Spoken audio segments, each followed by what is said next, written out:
اسلام خوشی سے منع نہیں کرتا، اسلام خوشی کے اظہار سے منع نہیں کرتا، اسلام تو یہ چاہتا ہے خوشی مناؤ، اسلام تو کہتا ہے خوشی کا اظہار کرو۔ رب العزت تو یہ فرماتے ہیں کہ میری نعمت کا شکر ادا کرو، لیکن شکر خوشی اس نہج پر، اس طریقے پر، اس طرز پر منانی ہے جس طرح کو حضور علیہ السلام نے منائی ہے۔ ہاں شریعت مطہرہ کے اندر کوئی واقعہ ایسا ہوتا ہو جس کی مثال حضور نے پیش نہ فرمائی ہو، جو قرآن میں نہ ہو، تو شریعت میں قرآن لیکن لا یفہم افہام الرجال، یہ ساری کی ساری چیزیں قرآن کے اندر موجود ہیں، لیکن لوگوں کے ذہن کو سمجھ نہیں سکتے۔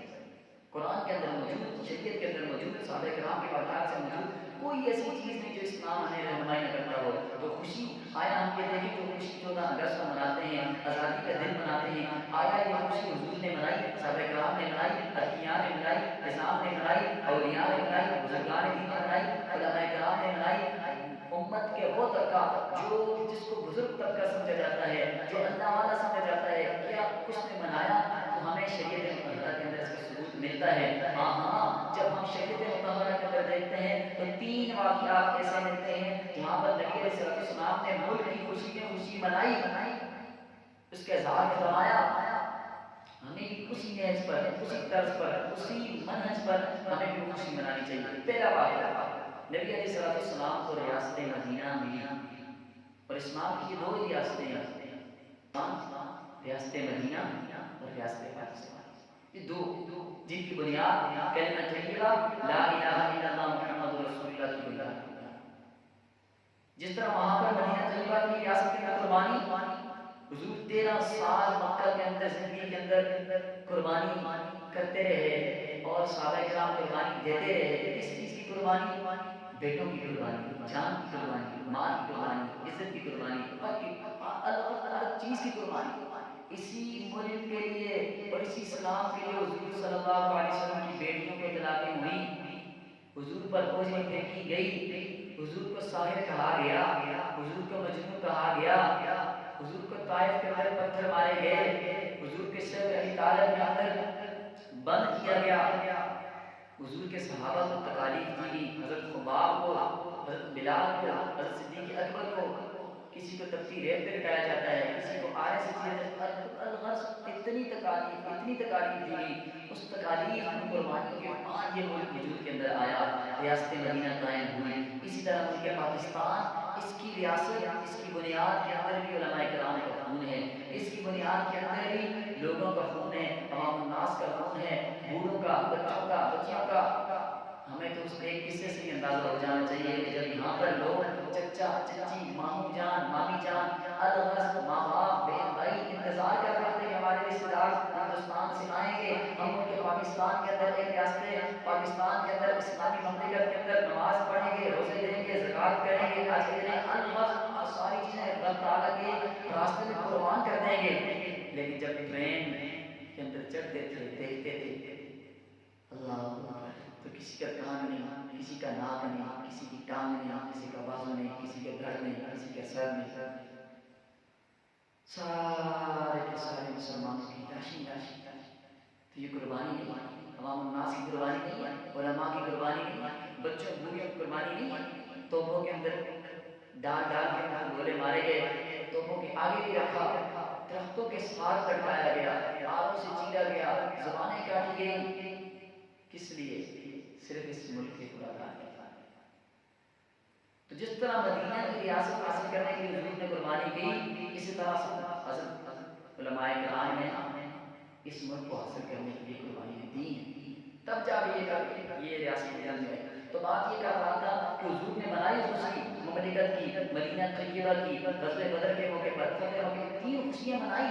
پہلی خوشی ریاست مدینہ، جب حضور ہجرت کر کے مدینہ طیبہ تشریف لے گئے، راستے میں قباء نامی جگہ پر قیام فرمایا، وہاں پر سب سے پہلے جو ریاست مدینہ میں کی بنیاد رکھی گئی مسجد تعمیر۔ تو اس سے معلوم ہوا کہ اسلامی مملکت کی بنیاد مساجد ہیں، ان کو آباد کرنا، ان کو تعمیر کرنا، اور مساجد سے جو حکم رب تعالیٰ نے مساجد للہ فلا تدعوا مع اللہ احدا کا حکم دیا ہے، اس حکم کو لے کر پوری دنیا کے اندر چلنا، یہ ہے ایک۔ دوسری چیز، حضور جب وہاں سے مدینہ تشریف لے گئے تو لوگوں نے استقبال کیا، بچے بھی موجود، بوڑھے بھی موجود، نوجوان بھی موجود، سارے موجود۔ تو وہاں پر بچیاں آئیں، ایک ترانہ ہے پڑھا، من سنيات الوداع وجب الشكر علينا ما دعا لله دعا أيها المبعوث فينا جئت بالأمر المطاع کہ چودھری کا چاند طلوع ہو گیا اور حضور کو چودھری کا چاند کہتے بھی ہیں کیونکہ اللہ نے خود فرمایا والصبح اے نبی جی تیرے مبارک چہرے کی قسم. اور حضرت جابر فرمایا کرتے تھے ایک مرتبہ چودھری رات کا چاند تھا میں بیٹھا تھا میں نے حضور کو دیکھا پھر چاند کو دیکھا پھر حضور کو دیکھا پھر چاند کو دیکھا پھر حضور کو دیکھا تو میرا دل یہ کہنے پر مجبور ہو گیا کہ چاند سے تشبیہ دینا یہ بھی کوئی انصاف ہے اس کے چہرے پر اس کے منہ پر چھائی نہ مدنی کا چہرہ صاف اور حضور کا چہرہ. امی عائشہ فرمایا کرتی تھی لنا شمس وللآفاق شمس والشمس یطلع بعد الفجر والشمس تطلع بعد العشاء. ایک دنیا والوں کا سورج ہے ایک میرا سورج ہے. دنیا والوں تمہارا سورج تو فجر کے بعد طلوع ہوتا ہے میرا سورج رات عشاء کے بعد طلوع ہوتا ہے. تو حضور کا چہرے کی بچیوں نے کہا چودھری کا چاند ہمارے اوپر طلوع ہو گیا. پھر دوسری بات کیا کی وجب الشکر علینا کہ ہم پر شکر لازم ہو گیا. آج ہم دیکھیں جس طرح بچیوں نے کہا کہ ہمیں ریاست مدینہ مل گئی ایک عظیم مملکت مل گئی تو شکر ادا کیا. آج ہم دیکھیں ہم نے شکر ادا کیا. حالانکہ اللہ فرماتے ہیں صلی اللہ مثلا قریۃ کانت آمنۃ مطمئنۃ یأتیہا رزقها رغداً من کل مکان کہ ایک ایسی بستی کی مثال سنو کانت آمنہ امن والی تھی مطمئنہ اطمینان والی تھی یأتیہا رزقها رغداً من کل مکان اس کا رزق ہر طرف سے آتا ہے. فأذاقها الله لباس الجوع تو وجہ کیا ہوئی جب اس کا رزق بھی ہر طرف سے آتا تھا وہ امن والی بھی تھی اطمینان والی بھی تھی. فکفرت بأنعم اللہ انہوں نے ناشکری کی اللہ کی نعمتوں کی. تو جب نعمتوں کی ناشکری کی فأذاقها الله لباس الجوع اللہ نے فقر فاقے کا لباس پہنا دیا والخوف اور خوف کا بما كانوا يصنعون کیونکہ ناشکری کی. آج ہم دیکھ رہے ہیں نیچے ہماری کتنی نیچے ہو گئی اور خوف اتنا ہے کہ فلسطین کے مسلمان پس رہے ہیں. بچے بچیاں عزتیں پامال ہو رہی ہیں ٹوٹ رہی ہیں. بچے بھی شہید ہو رہے ہیں بوڑھے بھی شہید ہو رہے ہیں نوجوان بھی شہید ہو رہے ہیں مساجد بھی گرائے جا رہے ہیں قرآن بھی چلائے جا رہے ہیں. لیکن خوف وجہ کیا ہے فکفرت بأنعم اللہ ہم نے بھی رب تعالیٰ کی نعمتوں کا شکر ادا کیا. اللہ تو بات یہ چل رہی تھی حضور مدینہ کے اندر تشریف لائے. آگے اس کے بعد موجود صحابہ کرام کی زبانوں پر کلمہ طیبہ لا الہ الا اللہ سبحان اللہ الحمدللہ کے نعرے اللہ اکبر کے نعرے تمجید کے نعرے تکبیر کے نعرے تسبیح کے نعرے تحمید کے نعرے تھے. اور آج ایک ہمارے نعرے ہیں ہم باجے لے کے روڈوں پر نکل جاتے ہیں. نوجوان سلنسر پھاڑ کر لوگوں کا ستیہ ناش کر دیتے ہیں اور بچے بچیاں اسکولوں کے اندر ننگا ڈانس کر کے موسیقی کر کے اس یوم آزادی کو مناتی ہیں. اور نوجوان طبقہ ایسی دل سوز تقریر کر دیتی ہیں دل جلانے والی تقریر کرتے ہیں ملک پاکستان کے بارے میں. نا امیدی پھیلا دیتے ہیں کہ ہمارے گلوں کے اندر توپ ہے تو ہم غلام ہیں ہمارے پاؤں کے اندر زنجیریں ہیں اور بھیڑیاں ہیں ہم غلام ہیں. اعوذ باللہ من ذالک. کیا ملک پاکستان اس لیے بنا تھا؟ کیا علماء کرام نے قربانی اس لیے دی تھی؟ کیا عوام الناس نے قربانی اس لیے دی تھی؟ کیا بوڑھوں نے بچیوں نے اور ننھے بچوں نے اپنی جانوں کا نذرانہ اس لیے پیش کیا تھا کہ آج تم موسیقی گاؤ تم گانے بجاؤ تم باجے بجاؤ؟ کیا ہم قرآن سے آزاد ہو گئے؟ کیا حدیث سے آزاد ہو گئے؟ کیا مساجد سے آزاد ہو گئے؟ مراکز سے آزاد ہو گئے؟ اللہ سے آزاد ہو گئے؟ شریعت مطہرہ سے آزاد ہو گئے؟ نہیں میرے بھائی یہ آزادی اس طرح نہیں ملی. اس کے پیچھے قربانیاں ہیں. ان قربانیوں کی علاج رکھنی ہے. ان قربانیوں کی علاج کس طرح رکھیں گے جب ہم سجدہ شکر ادا کریں گے جب ہم اللہ کو منائیں گے حضور کو منائیں گے حضور کے طریقے کو اپنائیں گے. ما آتاکم الرسول فخذوہ وما نہاکم عنہ فانتہوا جو طریقہ حضور نے دیا اس کو لیں گے جس سے منع فرمایا اس سے رکیں گے. تو حضور کی خوشی کیا تھی؟ ریاست مدینہ قائم ہوئی تو حضور نے کیا فرمایا؟ سب سے پہلے وہاں پر جب گئے تو وہاں پر سارے کرام نے اللہ اکبر کے نعرے لا الہ الا اللہ کے نعرے الحمدللہ کے نعرے لگے. بچے نے شکر کے ترانے پڑھے تو حضور نے بھی کیا فرمایا کہ شکر ادا کر رب العزت نے ہمیں یہ نعمت خداوندی عطا کی ہے. اس کے بعد نماز ادا کی اس کے بعد صدقات دیے. یہ بتلا دیا میری قوم میری امت اگر تمہیں خوشی کا موقع نصیب ہو تو رب العزت کو راضی کرنا ہے اس کی نافرمانی نہیں کرنی. دوسرا واقعہ شریعت مطہرہ کے اندر ہمیں خوشی کا ملتا ہے اور جس سے خوشی کا اظہار بھی معلوم ہوتا ہے وہ غزوہ بدر. چنانچہ جب 2 ہجری کو غزوہ بدر کے میدان کے اندر رب لم یزل نے مسلمانوں کو فتح عطا فرمائی تو حضور نے سجدہ شکر ادا کیا. حضور نے فرمایا کفر ریزہ ریزہ ہو گیا, پار پار ہو گیا, کفر کی کمر ٹوٹ گئی, آج کے بعد کفر جو ہے ابھرے گا نہیں. ابو جہل عتبہ شیبہ سب مر گئے. تو وہاں پر کیا یہ موسیقی چلی, وہاں پر بھاجے چلے, وہاں پر مایوسی چلی نہیں, وہاں پر سجدہ شکر ادا ہوا, وہاں پر اللہ جل شانہ کی نعمتوں کا شکر ادا ہوا, قرآن کی تلاوت ہوئی, سجدہ شکر ہوا, اللہ جل شانہ کو راضی کیا. اور وہی اللہ اکبر کے نعرے, سبحان اللہ کے نعرے, الحمدللہ کے نعرے, یہ سب لا کے خوشی منانی ہے حضور کے طریقے پر. تم 14 اگست مناؤ حضور کے طریقے پر, 14 اگست مناؤ صحابہ کرام کے طریقے پر, 14 اگست مناؤ مساجد اور مساجد سے نکلنے والے اعمال قرآن سے نکلنے والی تعلیم کے ذریعے سے مناؤ. اور تیسرا واقعہ فتح مکہ, بڑی خوشی کا دن تھا. حضور جب فتح مکہ کے اندر 8 ہجری کو فاتحانہ طور پر داخل ہوئے, حضور کا امام اونٹنی کوہان کے ساتھ لگ رہا تھا, تواضع کے ساتھ سر جھکا ہوا تھا. تو کسی نے اعلان کرنے والے نے اعلان کیا, کیونکہ فاتح قوم میں جب کسی قوم کے اندر کسی مفتوح علاقے کے اندر داخل ہوتی ہے تو جلا دیتی ہیں, بچوں کو نہیں دیکھتی پھر کیا ہوتا ہے, وہ سب کو تباہ و برباد جلا جلو کے اور مار سب کچھ کر ٹکا بوٹی کر دیتی. لیکن حضور جب فاتحانہ طور پر داخل ہوئے تو حضور کا سر اونٹنی کی کوہان کے ساتھ لگا ہوا تھا. پیچھے سے آواز آئی, اليوم یوم الملحم اليوم تستحل الکعبہ, آج تو عزت پامال ہونے کا دن ہے, آج تو کھانا کعبہ کے اندر کی عزتیں حرمت پامال ہونا ٹکا بوٹی کا دن ہے. اللہ اکبر. حضور بڑے جمعے میں کہا یہ تو جملہ غلط ہے بھائی, اليوم یوم المرحمہ, آج تو رحمت کا دن ہے, آج تو عزتیں دینے والے کا دن ہے, آج تو عزتیں دینے کا دن ہے, آج تو عزت والا عزت دے گا. تو فرمایا اليوم یوم المرحمہ, مرحمہ نہیں ہے, مرحمہ را کے ساتھ, آج رحمت کا دن ہے. چنانچہ عام معافی کا اعلان ہو گیا, سب کو معافی مل گئی. فرمایا سب کو جو بندہ داخل ابی سفیان فهو آمن, جو ابو سفیان کے گھر داخل ہو گیا اس کو امن ہے.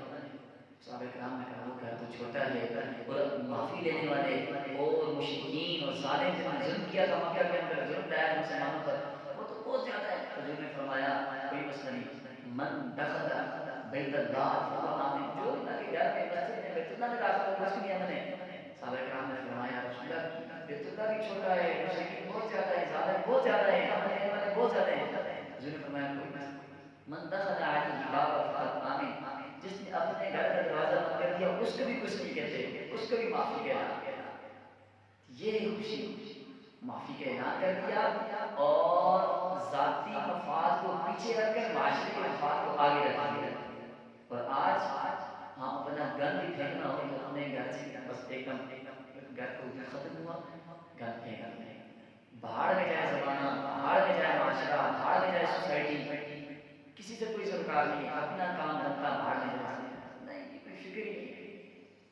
لیکن حضور نے ایسا نہیں, حضور نے معافی کا اعلان کر دیا. صحابہ کرام نے سجدہ شکر ادا کیا اور صدقات ہوئے, خیرات ہوئے, اور لوگوں کو خوشی ملی, اور خوشی کا اظہار حضور نے کر کے بتلا کے اس پر عمل کر کے بتا دیا کہ میری امت جب تمہیں رب لم یزل اسلامی مملکت عطا فرمائے, خوشی عطا فرمائے, تو اس کا اظہار سجدہ شکر سے, قرآن کی تلاوت سے, مساجد آباد کرنے سے, مساجد تعمیر کرنے سے, اس طرح کرنا ہے. نہ کہ باجے لے کر چھوٹے چھوٹے بچے باجے لے کر روڈوں پہ نکل جاتے ہیں, اعوذ باللہ من ذالک.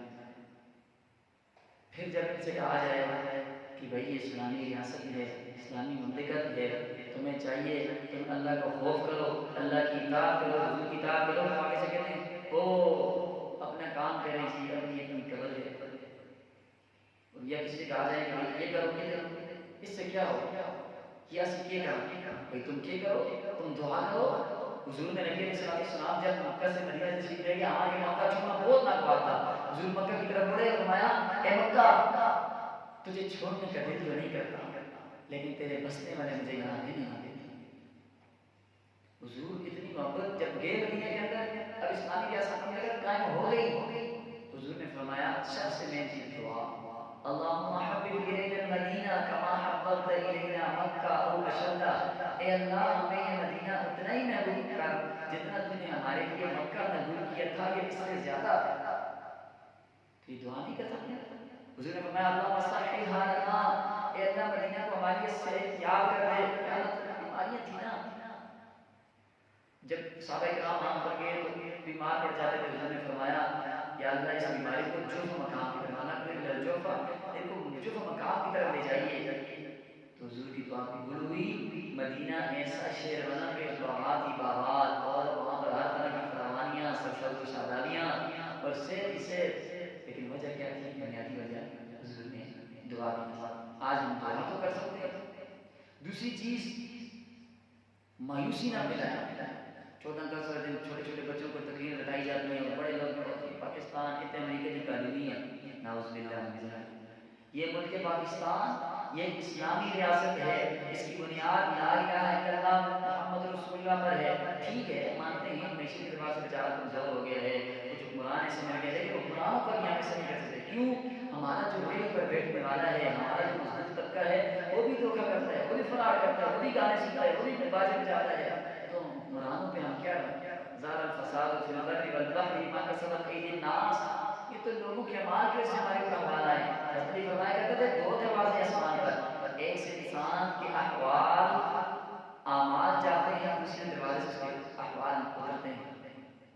اور اللہ فرماتے ہیں اللہ لا یغیر ما بقوم حتی یغیر ما بانفسہم، کہ میں کسی قوم کی تقدیر کو اس وقت تک تبدیل نہیں کرتا جب تک وہ قوم خود نہ سدھر جائے۔ تو سامعین محترم، عرض یہ مناؤ خوشی سے حضور کے احکامات کو پورا کر کے، اللہ کی اطاعت کو پورا کر کے تم اس طرح مناتے ہو جس طرح تم قرآن سے بھی آزاد ہو گئے ہو، حدیث سے بھی آزاد ہو گئے ہو، شریعت مطہرہ سے بھی آزاد ہو گئے ہو، اور مساجد سے بھی آزاد ہو گئے ہو، خانقاہوں سے بھی آزاد ہو گئے ہو۔ کیا اس لیے ملک خدا داد ہم نے آسان کیا تھا؟ کیا اس لیے علماء کرام نے قربانی دی تھی؟ کیا مالٹا کی جیلوں کے اندر اس لیے جیلیں کاٹی تھی؟ کیا اس لیے بندوقوں کے آگے رکھے گئے؟ کیا اس لیے بندوق کے دانے کے آگے رکھے گئے؟ کیا اس لیے بموں سے اڑایا گیا، گولیوں سے اڑایا گیا؟ کیا اس لیے جب مسلمان ٹرین کے اندر گھستے تھے تو وہاں پر لاشوں کی لاشیں ڈھیر ہوتے تھے، شہید ہو گئے، اس لیے ہوئے تھے؟ نہیں، تم مناؤ 14 اگست، تم مناؤ، تمہیں کس نے منع کیا ہے؟ حضور کے طریقے پر مناؤ، تم مناؤ 14 اگست، اللہ کے احکامات کو پورا کر کے مناؤ۔ تم 14 اگست مناؤ، سجدے شکر کرو، تکبیر کے نعرے، تمجید کے نعرے، تحلیل کے نعرے، تحلیل کے نعرے لگاؤ، اللہ اکبر، سبحان اللہ، لا الہ الا اللہ، جتنے ریاستیں مدینہ کے اندر ہوئی اور جس طرح غزوہ بدر کے موقع پر ہوا، جس طرح فتح مکہ کے موقع پر ہوا، تم مناؤ۔ لیکن تم کہتے ہو ہم بچیوں کو نچوائیں، موسیقیاں بجوائیں، گانے باجے بجائیں، اس سے حاصل ہو جائے؟ نہیں، یہ لعنت کا ذریعہ ہو سکتا ہے، یہ ناشکری کا سبب ہو سکتا ہے، اللہ کی نافرمانی کا، اللہ کے عذاب کا سبب ہو سکتا ہے۔ یہ 14 اگست منانا نہیں ہے، یہ آزادی کو منانا نہیں ہے۔ یاد رکھنا، اگر آج ہم اس مملکت خدا داد کی ناشکری کریں گے، اس سے منہ موڑیں گے، اس سے روگردانی کریں گے، تو رب لم یزل کا عذاب ہم تک آ جائے، یہ بات دور نہیں ہے۔ قرآن کے اندر مثالیں ملتی ہیں، اللہ فرماتے ہیں ضرب اللہ مثلا قریۃ کانت آمنہ مطمئنہ یأتیہا رزقہا رغداً من کل مکان۔ سنو مسلمانوں، اللہ نے ایک بات فرماتے ہیں، ایک ایسی بستی کی کانت آمنہ، امن والی، مطمئنہ، اطمینان والی، یأتیہا رزقہا رغداً من کل مکان، ہر طرف سے اس کا رزق آتا تھا، بڑی سرسبز سراب کھیتیاں تھیں، سب کچھ تھا، بستی بڑی ہری بھری تھی۔ ہوا کیا؟ فکفرت بانعم اللہ، اس نے اللہ کی نعمتوں کا کیا کیا؟ انکار کیا۔ تو فاذاقها اللہ لباس الجوع والخوف بما كانوا يصنعون، تو اللہ نے بھوک کا لباس، خوف کا لباس اس کے اندر پہنا۔ فقر و فاقہ آج ہم کے خداداد کے اندر دیکھیں، مائی میں کمزور رہ گئی تھی، وہ جگہ یہی نہیں شکریہ۔ اور دوسرا اللہ نے فرمایا والخوف، اور خوف ان کے دلوں کے اندر جاتا تھا۔ تو آج اپنے دلوں میں خوف دیکھیں، ادھر فلسطین والے کتنے مہینے ہو گئے وہ جارے ظلم سے رہے، بچے بھی شہید، بوڑھے بھی شہید، مساجد بھی شہید، قرآن بھی چلایا جا رہا ہے، تو ہم بول رہے ہیں، ہم سر اٹھا رہے ہیں؟ نہیں، خوف ہمارے دلوں میں خوف، بما كانوا يصنعون، ہم نے خود یہ کیا ہوا ہے۔ ایک مثال، دوسری مثال اللہ فرماتے ہیں ذلك بأن الله لم يكن مغيرا نعمة أنعمها على قوم حتى يغيروا ما بأنفسهم، کہ اللہ فرماتے ہیں میں نعمت دیتا ہوں، ذلك بأن الله لم يكن مغيرا، نعمت دیتا ہوں لیکن جب انسان نعمت کی ناقدری کرتا ہے تو اللہ فرماتے ہیں لم يكن مغيرا نعمة أنعمها على قوم حتى يغيروا ما بأنفسهم، جب تک تم خود نہیں تبدیل ہوگے پھر میں تبدیل نہیں کرتی۔ تیسری مثال، لقد كان لسبع في مسكنهم آية قوم سبا ان کے پاس ایک خبر تھا بڑی زمین باغات ہی باغات ندی نالے سب کچھ تھا بڑی فراوانیاں تھیں اللہ نے فرما بھی دیا کہ رزق ربکم مشغولا کہ رزق کھاؤ میرا اور میرا شکر ادا کرو بلدۃ طیبہ ورب غفور پاکیزہ شہر ہے رب غفور رب مہربان ہے تمہیں عطا کیا لیکن انہوں نے کیا کیا فآرزون انہوں نے راز کیا بھائی نے شکری کی جس طرح کرتے ہیں پاکستان کے اندر کیا ہے یہ ڈگری کالونی ہے اس کے اندر کیا ہے یہ تو وہ تم جاؤ تو سپاہی مالک کے اندر پاکستان کی غزل ہو مانتے ہیں پاکستان بیچارہ میشن کے پاس کمزور ہو چکا ہے لیکن اب بھی الحمدللہ یہ کئی مالک سے مال آگے ہم اس کو ٹھیک تو کریں حکمران ہمارے غلط نہیں ہم خود غلط ہیں بہرحال تو پھر اللہ نے کہا فرمایا فارسلنا علیہم سیل العرم وبدلناہم بجنتین جنتین ذواتی اکل خمط واصل وشیء من سدر قلیل کہ باغات تو تھے لیکن ہم نے تباہ و برباد کر دیا وجہ کیا تم نے شکری اور یہ بہت عظیم نعمت اللہ پاک نے ہمیں دی ہے اس کا شکر ادا کرنا اللہ نے فرمایا لئن شکرتم لازیدنکم تم شکر ادا کرو میں تمہاری نعمتوں میں اضافہ کروں گا اور دوسرے کا فرمایا اور دیکھیں جب بنی اسرائیل کو رب العزت نے ایک خطہ عطا فرمایا تو اللہ نے کتنی بار احسان بتایا یا بنی اسرائیل یا بنی اسرائیل یا بنی اسرائیل اذکروا نعمتی التي انعمت علیکم وانی فضلتکم علی العالمین وہ نعمت کون سی تھی وہ یہ ملک کی تو رب العزت سے دعا ہے کہ اللہ جل شانہ ہمیں اس ملک کی قدردانی کرنے کی توفیق عطا فرمائے 14 اگست اسلام کے مطابق اسلامی طریقوں کے مطابق حضور کے طریقے کے مطابق اللہ کے حکموں کے مطابق گزارنے کی منانے کی توفیق عطا فرمائے اور ملک کے اندر مایوسی پھیلانے سے گانے باجے بجانے سے موسیقی بجانے سے بچوں بچیوں کا گفتم مخلوط اجتماع کرنے سے رب العزت ہمیں بچائے اور اسلام کا سبب بننے سے ہمیں بچائے اور اپنے بچے کو اسلام کی اور ملک خدا دار مملکت کے جو عظیم خطہ ہے اس کی قربانیاں جو صحابہ کرام نے دی اولیاء نے دی انبیاء نے دی جتنے بزرگوں نے دی جتنے لوگوں نے دی ان کے واقعات سنانے کی توفیق عطا فرمائے اللہ اکبر وما علینا الا البلاغ ارادے جن کے پختہ ہوں نظر جن کی خدا پر ہو تلاطم خیز موجوں سے وہ گھبرایا نہیں کرتے ہم سوچتے ہیں کوئی پتہ نہیں بنے گا نہیں بنے گا نہیں انشاءاللہ بنے گا گرتے ہیں شاہ سوار میدان میں اور طفل کیا کہے گا جو دنوں کے بچے